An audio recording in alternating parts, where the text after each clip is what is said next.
Aujourd'hui, vous pouvez faire la différence. Aujourd'hui, vous pouvez faire partie d'une communauté. Aujourd'hui, vous pouvez recevoir gratuitement des téléphones, des PC portables ou encore du cash pour vos achats. N'attendez plus, devenez membre de GG Link. Vous avez le choix entre plusieurs niveaux: bronze, argent, or. En devenant membre de notre communauté, vous vous donnez la possibilité de naviguer sur GG Link Store et GG Link Pool Free, être informé des dernières informations d'emploi dans votre communauté, utiliser les produits américains à moitié prix, vendre ce que vous n'utilisez plus aux membres de votre communauté, recevoir des lots gratuits. Premier arrivé, premier servi. GG Link souhaite fournir à chaque membre un ordinateur portable à prix mini. Nous souhaitons donner à chaque famille de la diaspora, de Kinshasa et de province la possibilité de s'équiper en matériel informatique de qualité. C'est la raison pour laquelle nous vendons des PC portables neufs à partir de 149 $.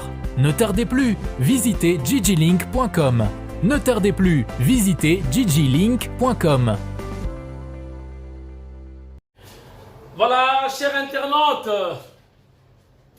bienvenue dans ce nouveau numéro avec Tindika, télévision, les conseillers indépendants, autoproclamés, sans ordonnance, sans salaire, ni flatterie, toujours Nanko, Kamwasi, Chilombo, Masolo ezali carré, malgré Banungu, malgré Banguna ya Congo, malgré l'infiltration, et banda lelote, et banda depuis époque ya Mobutu, infiltré Bisso, infiltré Kabila, mais na Fati Beton, et zo simbana nous parce que brassage, tout mixage, nanou et salamité, ezali tentation, tout tentative ya souka, oyo balingi ba kwesa FRDC. Bazwa Makamunanko, ba diriger Mboka, Bacha Fachi, Pembeni. Aussitôt arrivé à Kinshasa, le chef de l'État Ayambi, président Mbosso, na président ya Sénat Bahati Lukwebo, Lelo vendredi, Basololi, Masolo Etali, sécurité, tout insécurité, voulais-je dire, na Est et pourquoi pas na Kinshasa. Balobeli makambo ebele, balobeli makambo budget, balobeli makambo mingi lelo chef de l'État na Assemblée nationale na Sénat. Tali ba photo na monique aza calme, conscience, topé mémoire aux zénith. Chers internautes, bouclage na Kinshasa. Lelo Lingwala batu mususu baye musala te na ville batu bala mukaboye obeti porte le mode malibanda omoni pulusu ayebiso zonga na nanda parce que déjà ba rumeur etambola ki que bata maboma bakuluna machin et tout Lingwala ezala ki cible Lingwala trop mouvementé eza commune moko ma solo ya batu ya solo ka ezala ka moi trop donc lelo bouclage.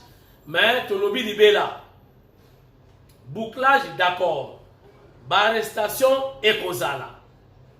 Et après, est-ce que Kozala a une idéologie à Kanyamaka cessé? Bokangi Batu, pour la qui ne comment Bokangi Batu, ma parents si koyo, ma mère ma fongoli songa liputa. Moi na kia lufungula, moi na kia bio kankokolo, moi na kia bio boyenabui, songa liputa bimi. Mais au moins, on va lire à bien te, balata à bien te, mais sonner les poutes au sala. Au moins, le avocat, au moins, le kabazawapi, trop de savons la nègre ni papa, m'en koufi, moi na bimi. Lobi moi na ole kana balabala chaboui. Na bimit. Na bimi. Voilà. Pasi na biso mikolo yango wana. Barokanga batu. Mais et après. Donc l'élo bouclage il y a au niveau depuis 3 heures du matin Lingwala Mobimba Bazaraki Yarokanga.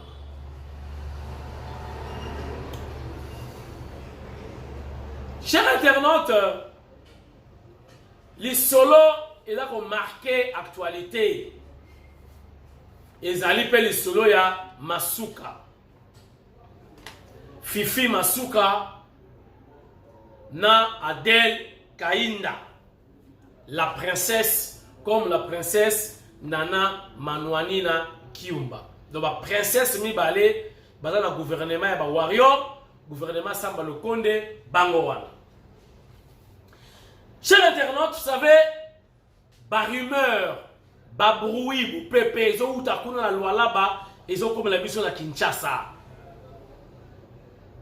Adel Kainda, à Salaki, tournée descente dans la période où il y a vacances parlementaires. À Kendeki na Sandowa, parce que ça fait 21 ans, à Salakaka député, Bana ya Sandowa, Baponaye Yalibela. La princesse, actuellement, moi, je Montikile, pour Ngaliema. La princesse a sali baction, a salaka baction, et puis a quelque présenté chef de l'État. La princesse Adèle, ba réalisation nyo soya akuti kuna na Sandowa, na Lualaba, na ba discours na ye, na ba dire na ye, alobe dali ba réalisation ya chef de l'État. Achemo Konzamboka en première position. Yé a mis bombi naye parce que c'est le chef de l'État qui incarne le pays. Ba information outi na Luala ba eye na Kinshasa. Oh ma fifi a se peliti. Ma fifi so ki ezali ndenge wana réparer rapidement. Makelele eye na Kinshasa, ma fifi a lobi oh ngainde naka ko réaliser makambo wana ndenge nini mama Adela yawa aka ko présenter des chefs de l'État et sika court circuit et salami na ba information tozui et wuti na Lualaba na ba source moko indépendante comme on dit. Et maintenant les torchons brûlent. Ce que boye bisanga nanda sololi malam mutazolo ngai eu mie munu na mutalobi kamunuku c'est le chef de l'État. Total nanu yemoko la princesse ministre d'État ministre de portefeuille Adel Kainda la princesse ndenge ayaki amemi batu ya Sandowa oyo bamona ka fachi na musika bakutali fara na fachi beton bamemeli ye pe cadeau ya éléphant ye moko la princesse a expliqué éléphant c'est quoi pourquoi éléphant rapport ni les alliés entre éléphant na chef de l'État bota la image tozonga tu dois continuer na tindika ya lelo tu dois presque na début il y a un week-end. Regarde.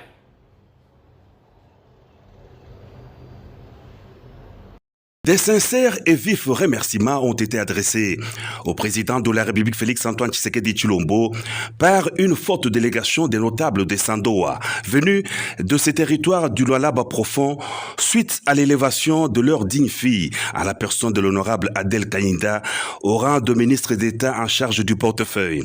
Ils ne sont pas venus les mains vides. Ils ont remis au chef de l'État quelques cadeaux symboliques. Ce statut que nous avons représente une personne en pirogue. C'est comme quelqu'un qui est de l'autre côté de la rivière. Il cherche qui peut le traverser de l'autre côté. Alors cela signifie la maman princesse était de l'autre côté. On cherchait avec ses colis comment traverser la rivière. C'est pourquoi vous avez été là. Avec votre courage, vous l'avez aidé, vous l'avez élevé. C'est pourquoi nous vous présentons cette pirogue. L'image aussi de l'éléphant, c'est pour dire que l'éléphant a une mémoire qui n'oublie pas. Et vous avez la mémoire de la République démocratique du Congo depuis le combat que vous avez mené. Et des deux partout, l'éléphant passe, l'éléphant laisse des empreintes. Alors vous, vos emprunts, ce sont vos réalisations que vous êtes en train de poser pour notre pays. Selon la délégation, il s'agit d'une fierté pour la population du territoire qui se voit honorée par la nomination de celle qu'elle appelle la princesse Adèle Kanyinda Maïna à ses hautes charges d'État. Sandoa réitère son soutien au vaste programme du chef de l'État relatif au développement du pays, atteste la ministre d'État en charge du portefeuille. Nous sommes très très honorés parce que nous venons d'avoir un chef de l'État, le peuple d'abord. Il ne choisit pas seulement le peuple de grande agglomération, il vient de recevoir la population qui vient de l'arrière-pays. Et ça, c'est du premier dans notre pays. Nous allons l'accompagner et il va réussir son action. Le bilan qu'il aura à présenter en 2023 ne sera pas un bilan mitigé. Ça sera un bilan concret parce que c'est ce bilan qui va lui porter encore à l'étendard pour sa réélection de 2023. Voilà, nous sommes de retour sur ce plateau mobile de Tindika Télévision. Chers internautes, Bomoni, ministre d'État, la princesse Adèle Kayinda, ndenge mokonza mboka ya mibana ya Sandoa lokola baleki na ye bana na ye. Kote kuna kutolobaka te Fachi Béton, c'est le petit frère de Jésus-Christ. Et voilà, bomoni sikoyo masolo eza koya kotoyo. Maman Adèle, la princesse Adèle Kayinda, ye alobi selon ye biso nyonso ba congolais, ezala ba ministre, ezala ba gouverneur, quelles que soient vos réalisations. Benukulu muna Ntilukaya. Ntilukaya ina na kintandu qui veut dire na se ya likasa. Tobi Misa, la star, la vedette, le roi, les leaders. Yeah. Qui dit mieux? Adèle Kayinda lobi ye yomfumwa di tunga ba réalisation nyonso yaye ba discours na biso nyonso ezala biso ezala ba ministre ba warrior ba gouverneur ba bourgmestre Kala l'incarnation, c'est lui qui incarne le pays. Yé Mfumumpa. Voilà. Qui dit mieux? Donc, Madame Fifi Masuka, basangozo na Kinshasa, ya biente, ndenge toyoke la rayoti. Soki ezabongo, corrigez rapidement. Chers internautes, on doit avancer.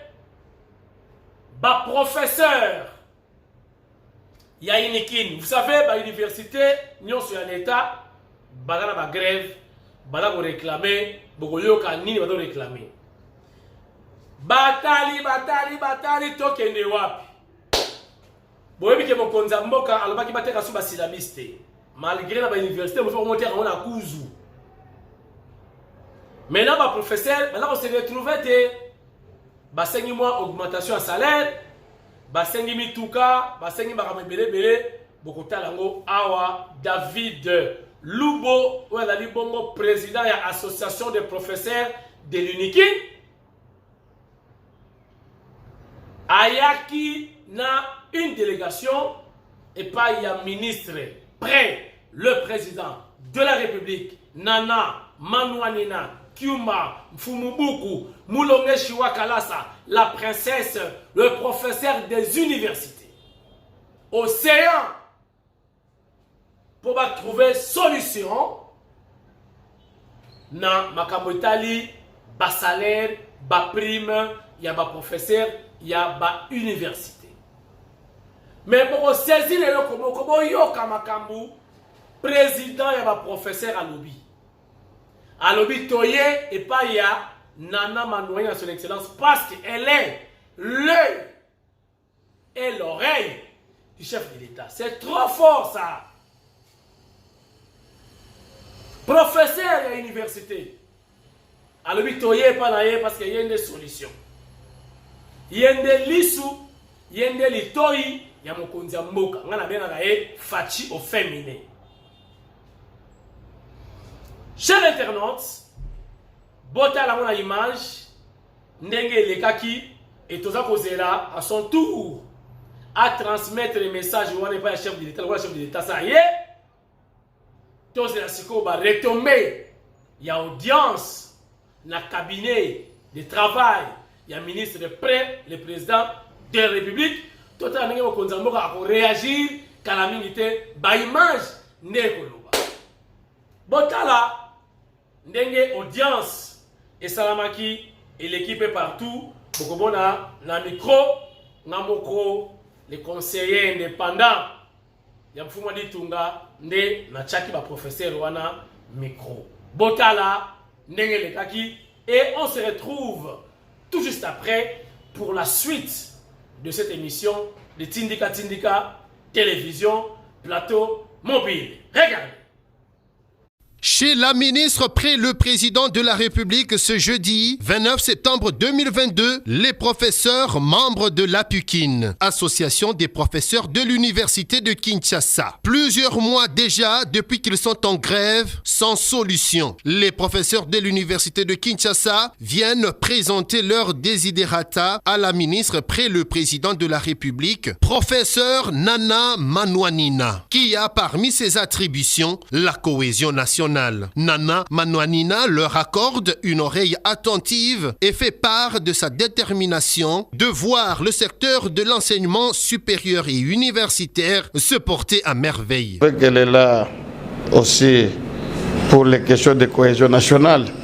Nous avons aussi parlé d'autres éléments qui menacent la cohésion au niveau de l'université. Vous savez qu'elle est l'œil et l'oreille du chef de l'État. Nous pensons que son implication dans ce genre de questions n'est pas superfétatoire. Au contraire, elle nous est d'une grande utilité. Et nous pensons qu'en s'impliquant, elle serait mieux écoutée que quiconque, parce qu'elle parle avec le chef et elle peut faire des propositions pour la sortie des crises. Je vous remercie moi aussi. La professeure Nana Manouanina, ministre près le président de la République, en sa qualité de membre du gouvernement, promet de porter les desiderata des professeurs de l'Université de Kinshasa auprès du chef de l'État, le président de la République, Félix Antoine Tshisekedi Tshilombo, pour une solution rapide et durable. Voilà qui mettra fin à la grève. Namboka oyo bandoki basilité, bandoki pena basilité. Bon, ndeko moka benga kingai a komelanga tro mikolo yo o ngai nazolata ba chemise ya bana basi. Bana basi baza pe batu. Ezande caméra, omoni Paris nalati polo yoka pona yo pour comprendre. Moni pari nenge baluki eza caméra nde sala ka bongo. Nalata ka ba chemise bana basi te. Ngala ambiaka. Bao baebi. Ngala uti na monde ndule na travailler na ba grand prêtre de musique congolaise. Nous allons qui attaché de presse, il y a Papa Chéri, Jibem Piana.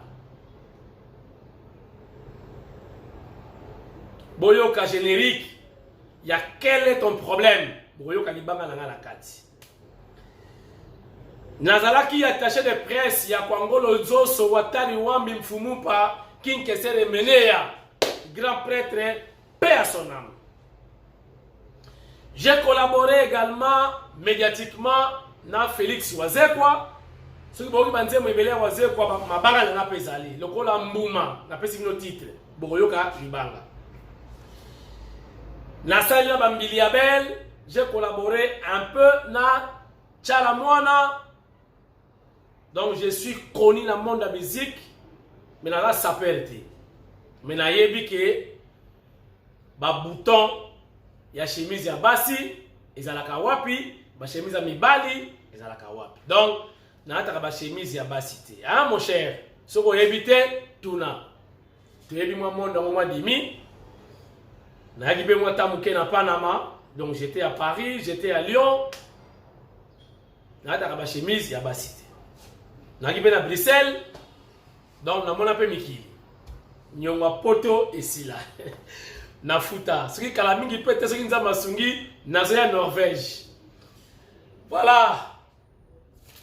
Chers internautes, banoki basilite mutu akesa la vidéo mutu moko boye eza soki entreprise bakanga na babarbele bakanga muyibi mutu azofilme alobi botala Bunagana basi bakangi mabele batie frontière nga mpe antaka eloko natalaki banda mokili banda nano namona frontière yakanga muyibi te.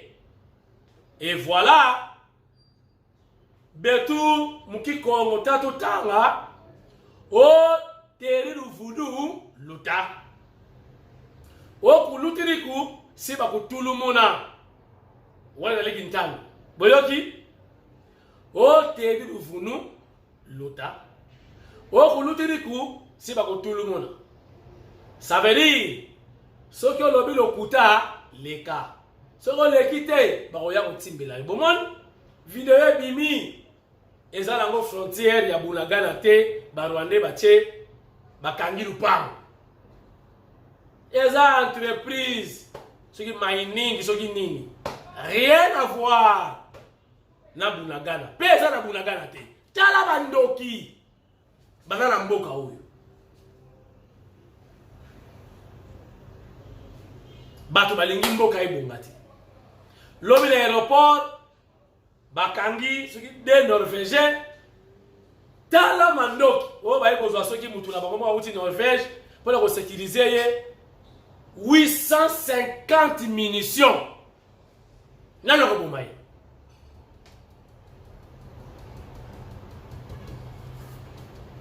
d'ailleurs qui peut mutu na ngai dinosaure malgré na attaque qui jour wana namoni pe à répondre l'état comprendre que Tindika avait raison. Namoni a lobby que quand c'est awana il faut pas encercler. C'est trop suspect, il faut pas fouiller bat. Bata maboma ba komi belé mikolo yo to kobeta bata maboma. Bata maboma ba do changer ba dollar. Bata maboma na bambongo wala eza idéologie ya barwandais bakotelaki awa sino bazoli bateke to abanoko totimbeli bango ole bachange tactique bayaka na tactique ya kala tala barwandais Kagame oyo faci oyo Mobutu te Mobutu alembaki azalaki malade bato mpe babayaki ye oyo faci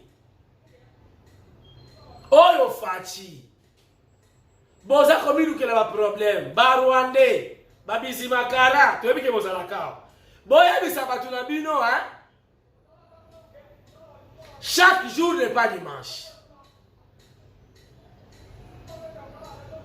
soki esimbaka na Mobutu mbaloyo bokosieta bokolia poussière. Je vous dis nous allons mettre bino en garde. Chance ya kambala moko. Bozwaka chance. Mobutu était malade. Bat mabayaka ye. Bon meka. Ngasi na tendo bon meka kaka. Ne bon meka na kaka. Et vous allez voir. Toko tungu la bino mbalo. Toko tungu la bino. Bon meka. Oyo faci. Bon meka. Ne bozoya kawana. Boya. Boya. Et vous allez voir. Bobanda. Vous allez voir. Nasir, droit de l'homme. Boya otonga banda kwa. Bon meka kaka. Bon meka. Boko sieta. Chers internautes, émission si la raté sili pour la lelo na bombela kibino mwanda mwali solo wana.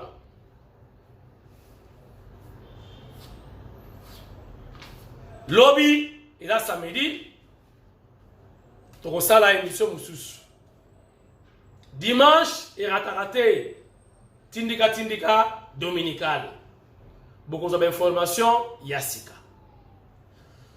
Merci na Fanny Tshisekedi, mwana ya papa. Fanny Tshisekedi. Otali Fanny, Otali Fachi, il n'y a pas photo. Papa na mwana. Donc, clin d'œil à vous, Madame Fanny Tshisekedi. Émission Esili Ngainabino Lobby. Allez, goodbye.